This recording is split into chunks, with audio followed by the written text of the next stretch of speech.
Helen could still remember that afternoon vividly. The sky was turning a heavy gray, a fine misty rain tapping at the old windows, and she was quietly gathering the basket of vegetables from the backyard garden. As her trembling hand reached for the wooden door to step inside, Helen suddenly heard a soft voice right behind her. "From today on, this isn't your house anymore." It was Linda's voice, her daughter-in-law. It wasn't loud, but it was icy, like a blade slicing straight into her heart. Helen froze, speechless, unable to believe her ears. This house, the place she'd lived for nearly 40 years, where children's laughter had once filled the rooms, was now being quietly denied by her own daughter-in-law. She didn't dare turn around right away. Her eyes were already brimming. In that instant, it felt as if the ground beneath her feet split open, swallowing every peaceful memory. From that moment, she knew a betrayal had begun. Helen was 62, widowed for more than 10 years.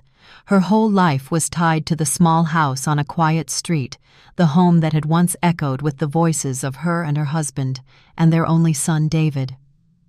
After her husband died in an accident, Helen poured all the love she had left into her son. She did whatever it took, selling vegetables at the market, taking in mending, even staying up all night to make sure there was enough for David's schooling. For Helen, if her son grew up to be successful and had a home of his own, every sacrifice would be worth it. David, now in his 30s, worked in an office. When he brought Linda home to meet her, Helen had felt relieved. Back then, Linda was gentle and polite, her words sweet and considerate. Helen believed her son had found a woman who would care for a family. She even fixed up the upstairs room herself as a love nest for the young couple, happily giving up some of her own space. Linda, the daughter-in-law. Helen, once proudly introduced to the neighbors, was in her early 30s, smooth-tongued and deft in social situations. At least that was what Helen had thought. Who could have guessed that behind that gentle smile were calculations Helen had never imagined? In the early days after Linda married in, Helen's small house felt warmer than ever. Dinner included the light laughter of the young woman, soft words of concern, and sometimes the sweet aroma of cakes Linda baked herself. Many times Helen was moved to tears, thinking, "My husband can rest easy now.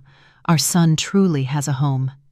She would pick vegetables from the garden with her own hands, bring them into the kitchen, and sit watching Linda fuss with the cooking.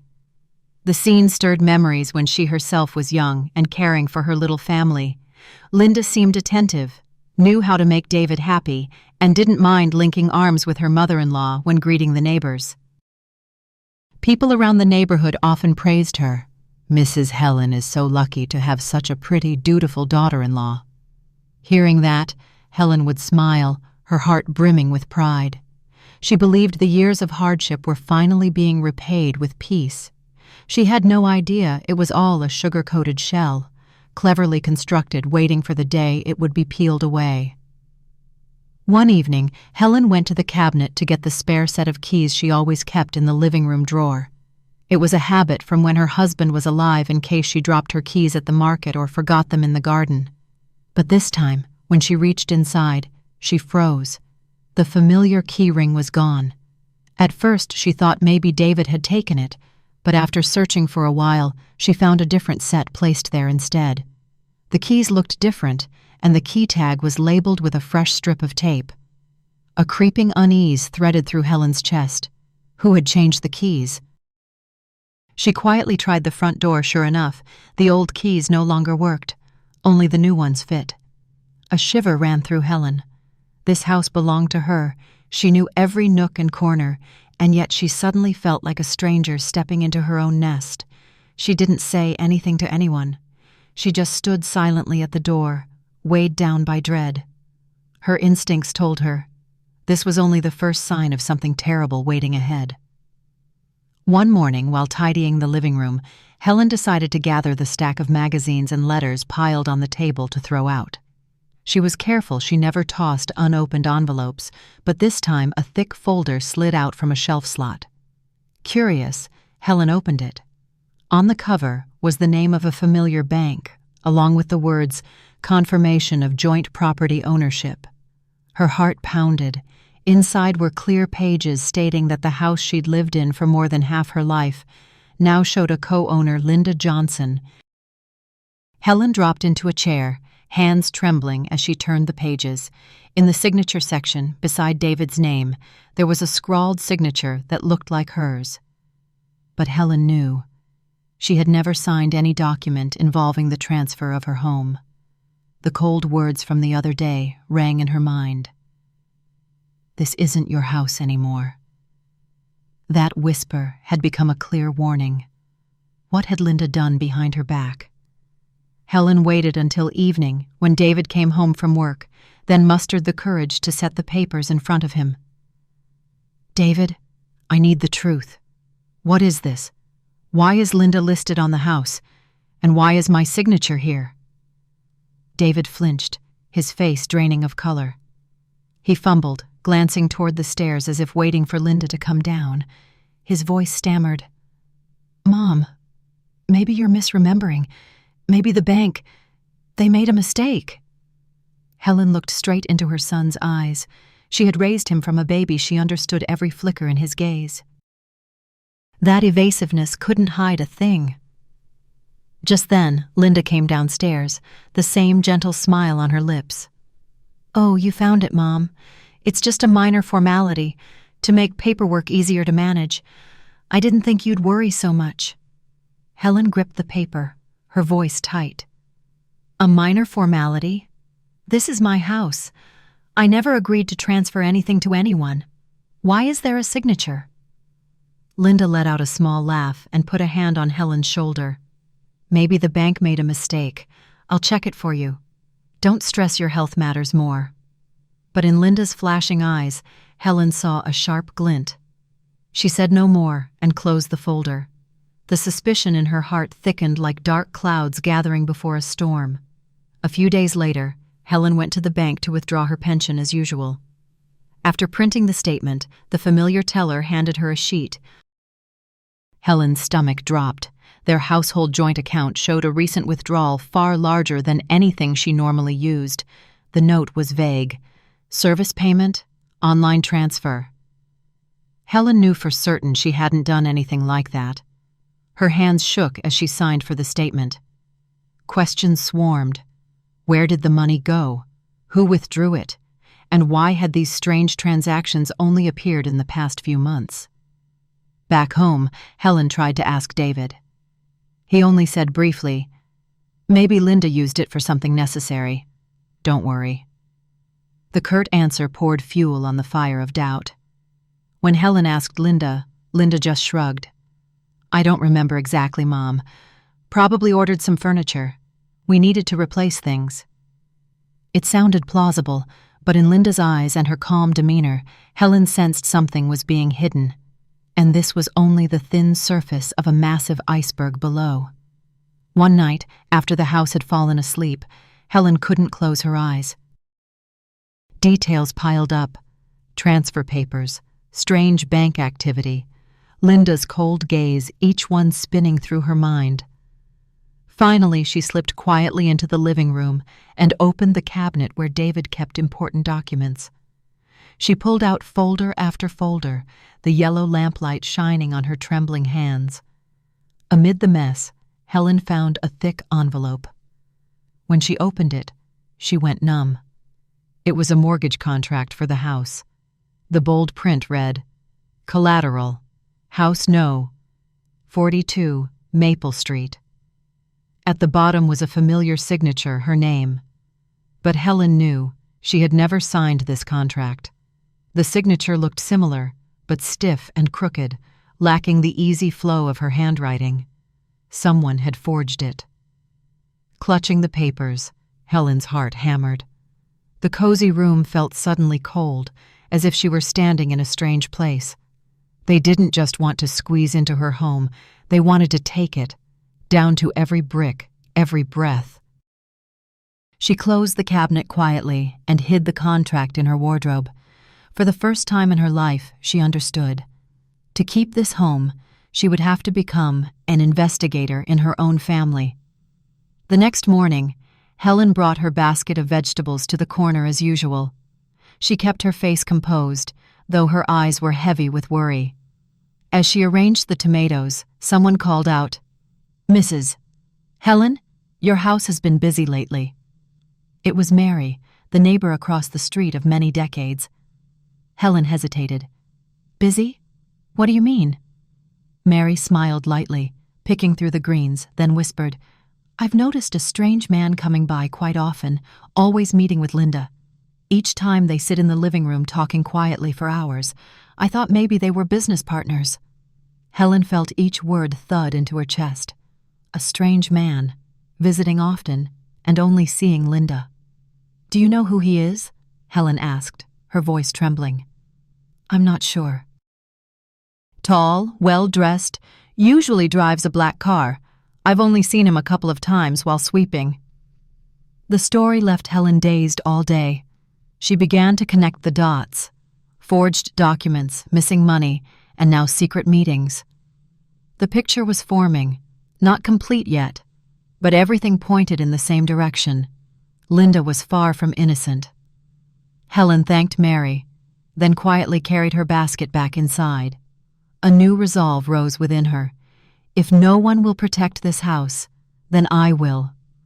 That afternoon, Helen decided to try for a frank talk with David.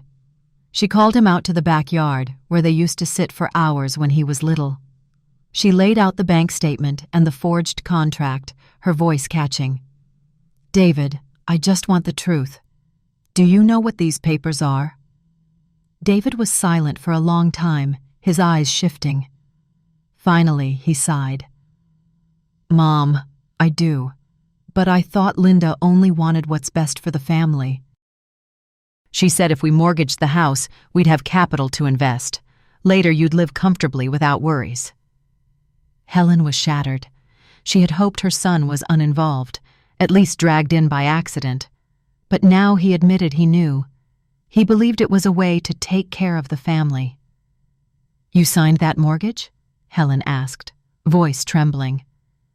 David lowered his head and nodded. "I didn't think it was wrong. Linda said there was a sure plan. I trusted her." In that moment, Helen's heart broke. After years of sacrifice and care, she faced a cruel truth.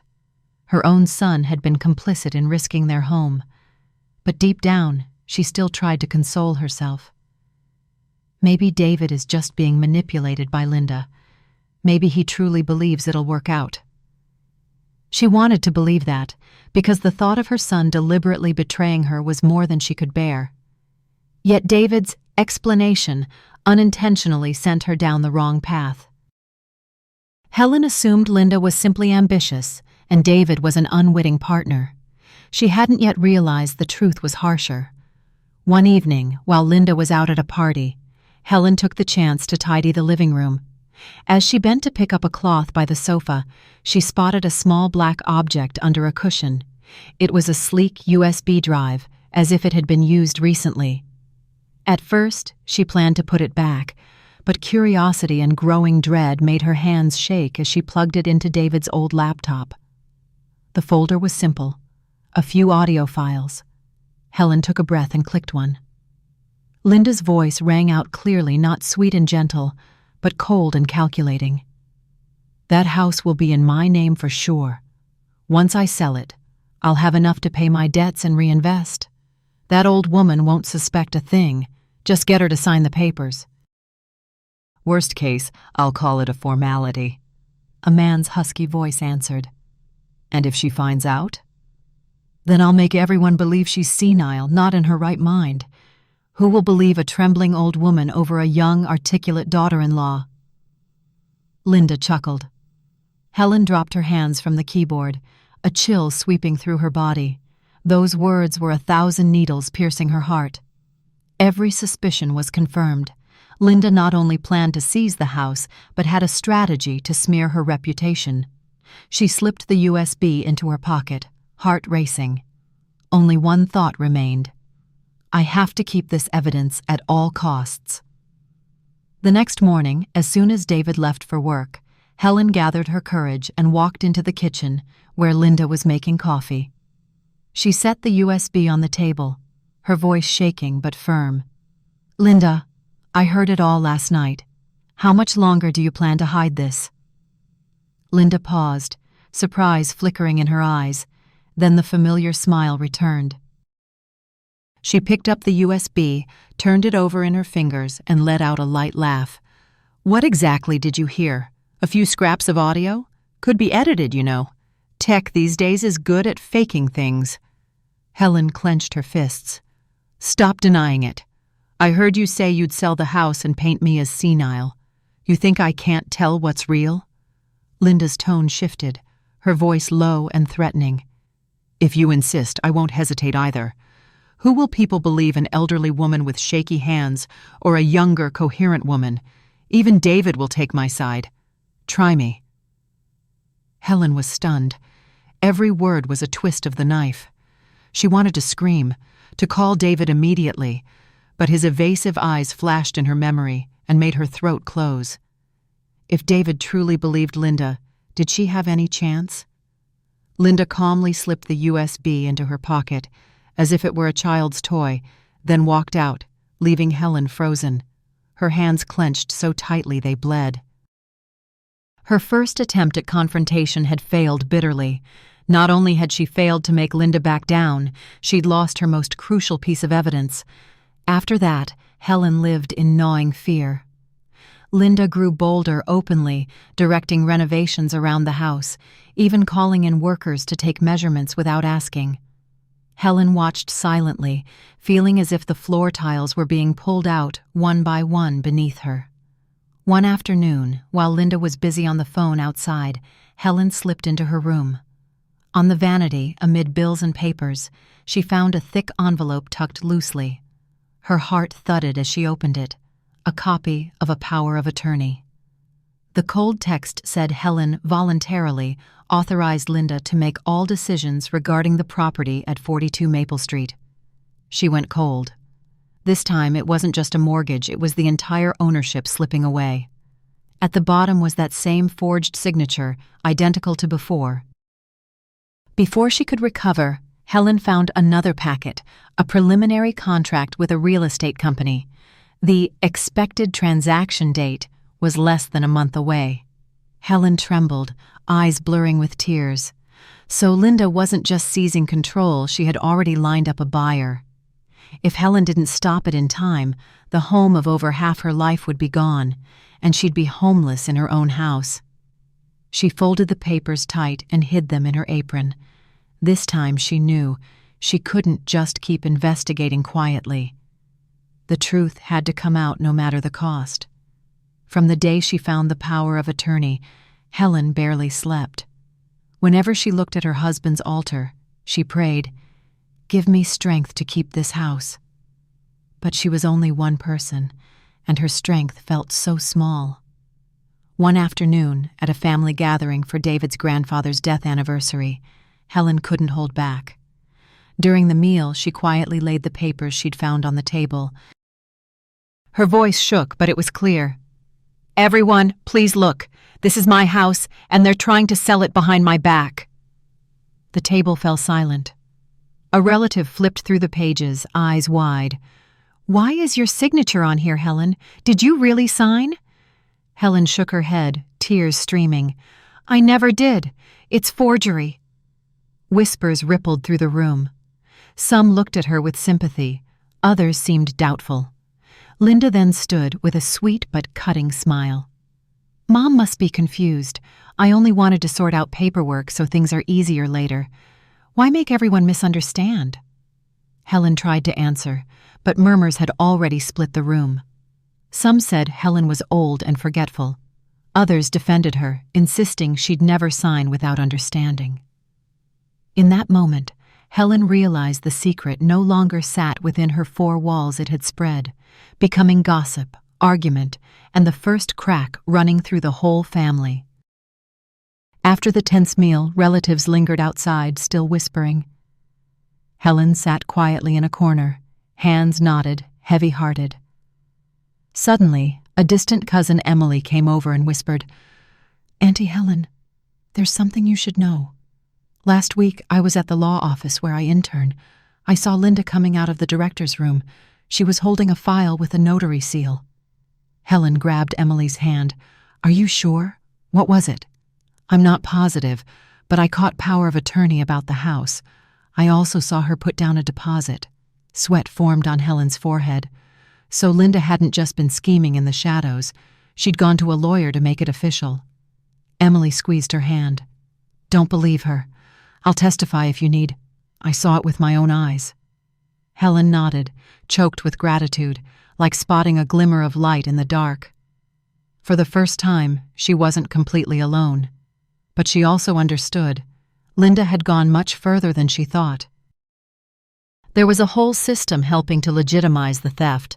Word of the paperwork spread beyond the gathering. In a few days, most of the family and neighbors knew. Everyone had an opinion. Relatives on David's mother's side supported Helen, saying a mother who sacrificed her life wouldn't willingly give up the home she'd lived in for decades. They urged her to get a lawyer immediately. Some on the father's side, however, doubted.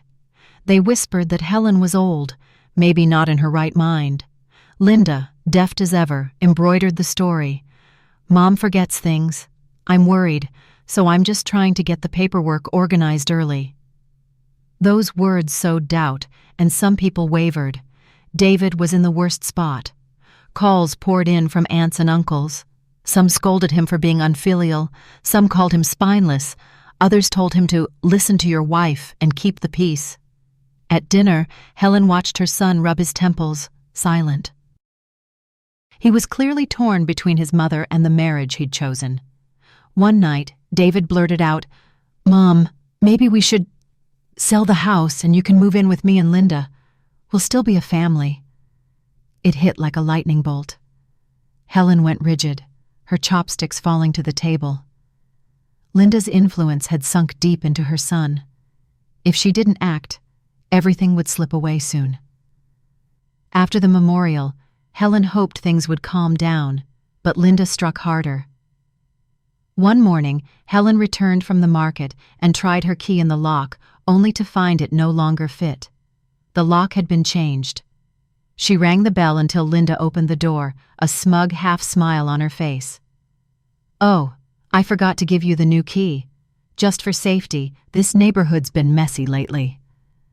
Helen tightened her grip on the grocery bag, her heart twisting. Safety measure? Or another step in pushing her out of her own front door? It didn't stop there. Linda began spreading rumors that Helen was in debt, that she was senile and unfit to manage her property. At dinner one night, Linda glanced at David and sighed. I'm really worried about Mom. She's been talking nonsense and even accusing us. If this keeps up, she may need a mental evaluation.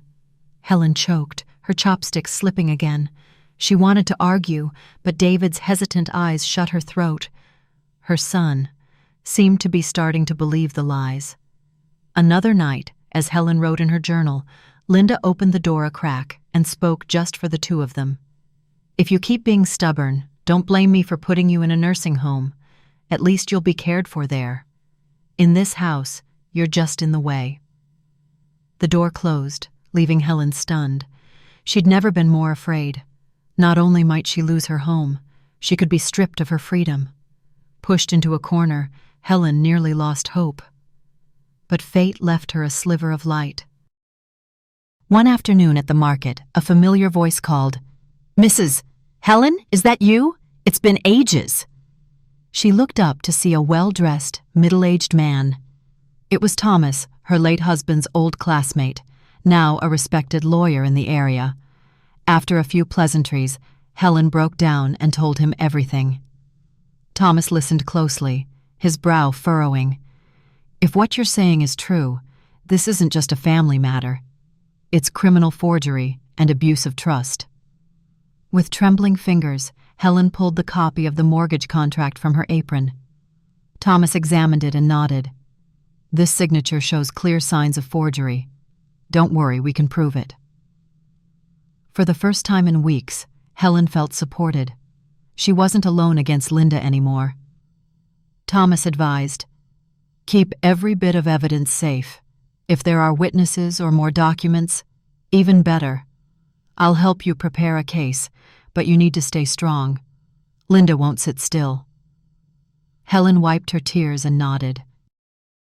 A new faith flickered. Maybe she hadn't lost yet. This home, her honor there, was still a chance to save them. One evening, at some relative's urging, the family held a meeting at Helen's house to clear things up. The air in the living room was thick. Everyone was tense. Helen sat on the wooden chair by her husband's altar, clutching wrinkled papers. Across the table, Linda sat with arms folded, calm to the point of arrogance. David sat between them, exhausted, eyes red as if he hadn't slept in days. An older uncle spoke sternly. "We're here to clarify matters. Helen says the house papers were forged. Linda, do you have anything to say?" Linda smiled coolly and pulled out a notarized copy of the power of attorney. "Take a look. It's all legal. Mom signed it, notarized and everything. I only followed the law." The room buzzed. Some nodded. Others shot Helen doubtful looks. Helen stood, voice shaking. "I never signed. It's forged." "I swear before my husband's altar." Linda cut in quickly, voice sharp. "What if you forgot? Maybe you signed and don't remember. You're getting old." The words hit Helen like a bucket of ice water. A few relatives muttered, "Maybe she did forget she's been absent-minded." Unable to bear it, Helen broke into tears. "You all think I'm senile? This is my house. I won't let anyone steal it." Linda suddenly stood, voice ringing. "Everyone can see the papers I have. This house will belong to David and me sooner or later. We have the right to decide." The room exploded. Some defended Helen, others backed Linda. In the chaos, Helen sank into her chair, tears streaming. She knew the real fight was just beginning, and the person across from her no longer cared to hide who she truly was. A month later, there was a funeral on David's father's side. It was a big event. Nearly everyone came, even distant relatives and close neighbors. Incense smoke curled in the air, the sound of chanting mixed with sobs, and the heaviness was palpable. Helen arrived looking worn but resolute. In her hand was a small bag with the pieces of evidence she had left. At her side was Thomas, the lawyer friend, now a steady presence. Linda and David were there too. Linda wore a somber black outfit, looking demure and proper, but anyone observant could see her eyes kept darting, and her hands clenched her purse as if guarding a secret. In the solemnity of the funeral, one might have expected family disputes to pause, but with the whole clan gathered, Helen knew this might be her only chance to expose the truth. She couldn't wait any longer. After the rites, relatives clustered around the tea table. The rumors were already circulating. Some rehashed the paperwork drama. Some sympathized with Helen, some defended Linda. Finally, an older uncle rapped the table. "Enough. If there's a dispute, we're settling it today. We can't let this family split any further." The room fell quiet. All eyes turned to Helen and Linda. Helen stood slowly. She didn't tremble as before. Her gaze was clear, her voice steady with Thomas beside her. She placed a neatly clipped file in the center of the table. "This is the evidence. I never signed any transfer or power of attorney. These signatures are forged." The room stirred. Thomas stepped forward, calm. "I'm an attorney. I've reviewed this contract and can state the signature is forged. If needed, we can request a handwriting analysis." Helen continued, pulling out another USB. She looked Linda in the eye. "And this is a recording. You can hear her say she'll sell the house and smear me as senile." Thomas opened his laptop, plugged in the USB, and the voices filled the silent room. Linda's voice was icy. "That house will be in my name. That old woman won't suspect a thing." The sound sent a chill through many. Doubting glances pivoted away from Helen and squarely onto Linda. Helen let out a breath and went on. "I've kept quiet too long and let myself be trampled in my own home.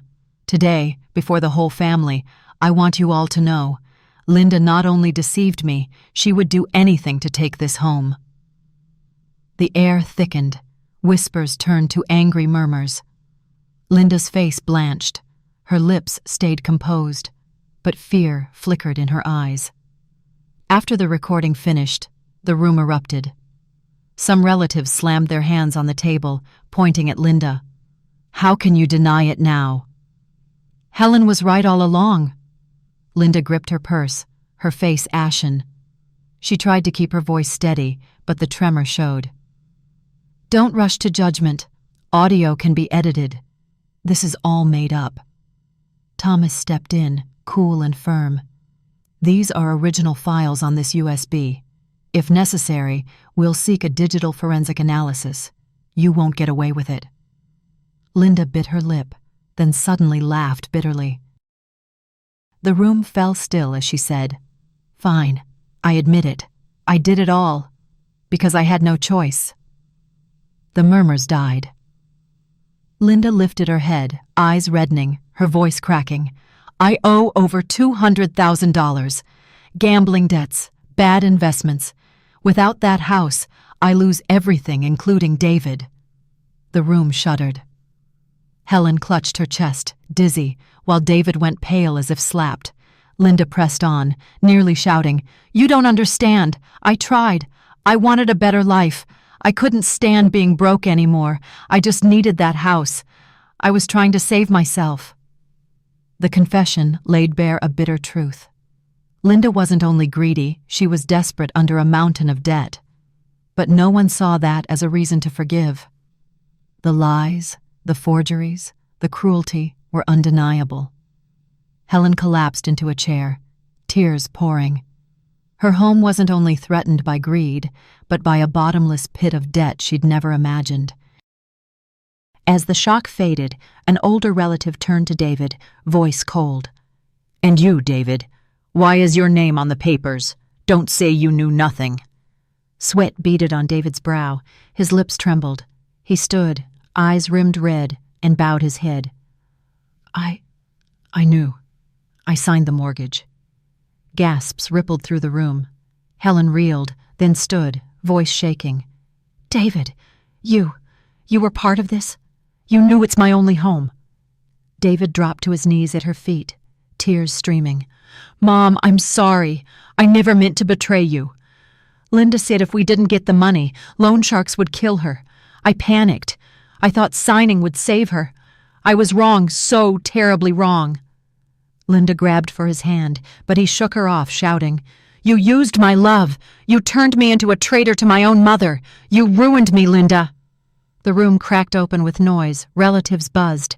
Some men moved to restrain Linda as she tried to bolt.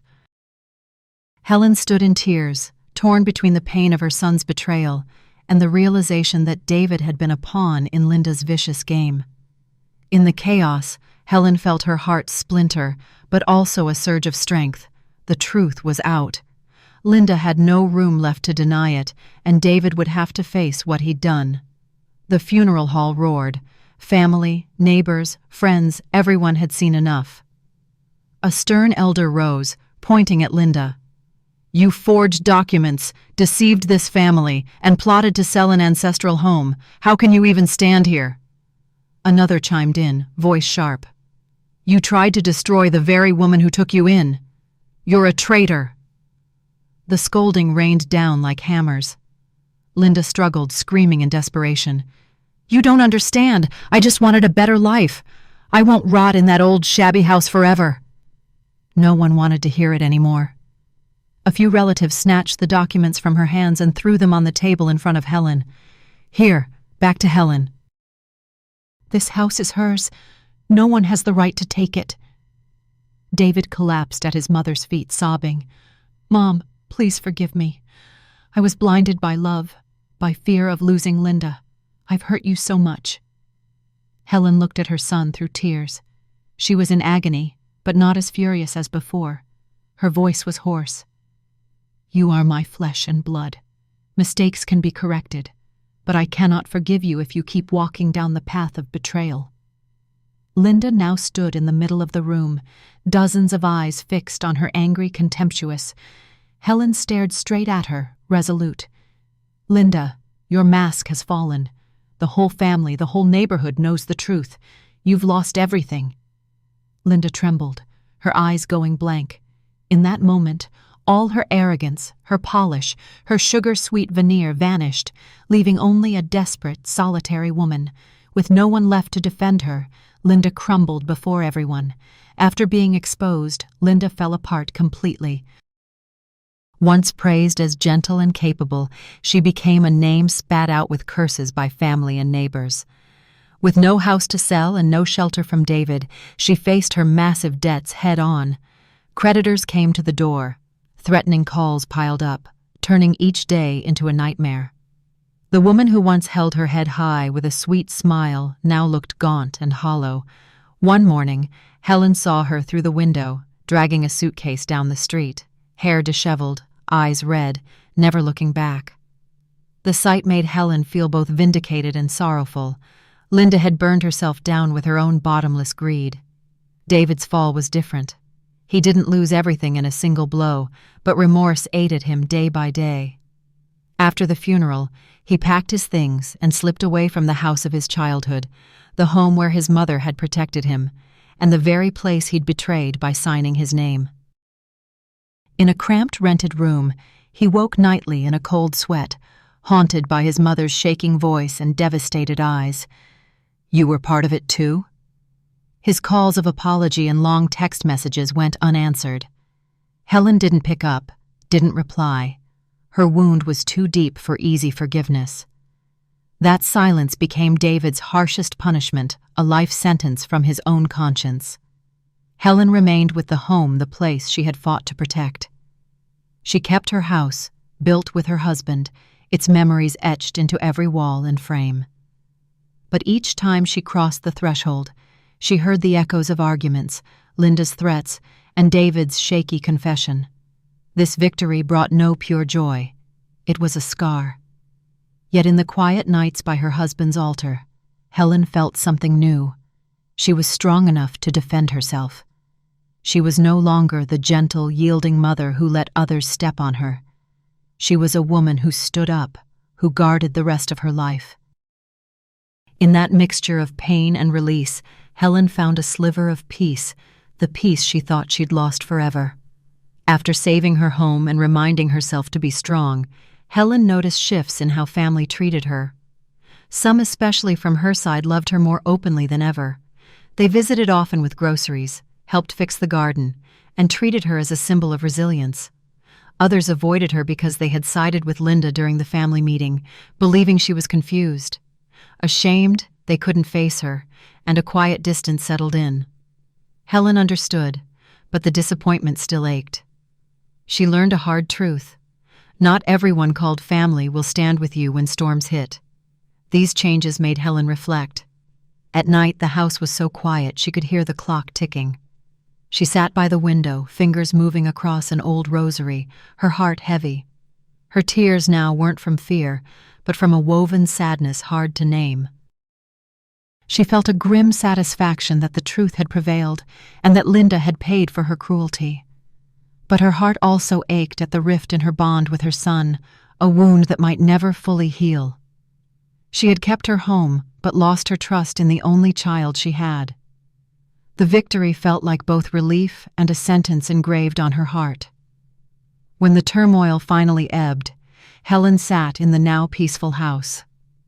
She thought about her life, a woman who had given everything to her family, believing patience and sacrifice would be enough to buy peace. She realized it was her silence and blind faith that had, in a way, opened the door for others to exploit her. Helen understood. A home isn't just a place to live or an asset on paper. A home has meaning only where love, loyalty, and mutual respect exist. Without those, even the grandest house is just four cold walls. She reminded herself of something essential. Not everyone wearing the label family is truly worthy of trust. Some people, for a bit of gain, will tear down a roof over your head. To protect a family, you can't only be kind and enduring. You must also be strong enough to stand up and say no, even if that means facing your own flesh and blood. After drawing that bitter lesson, Helen felt she needed one final affirmation, not just as a reminder to herself, but as a mark etched into memory, like a stone that won't wear away. One early morning, she opened the door and stepped onto the porch. The sky was clear after a night's rain, droplets glittering on the bougainvillea. Helen sat on the steps, laid her thin hand on the cool tile, and felt the solid, steady presence of the home she had guarded with all her heart. She looked up at the time-worn roofline and smiled through tears. Her voice rose, slow but resolute, as if speaking to herself, to her late husband, and to those who'd come after.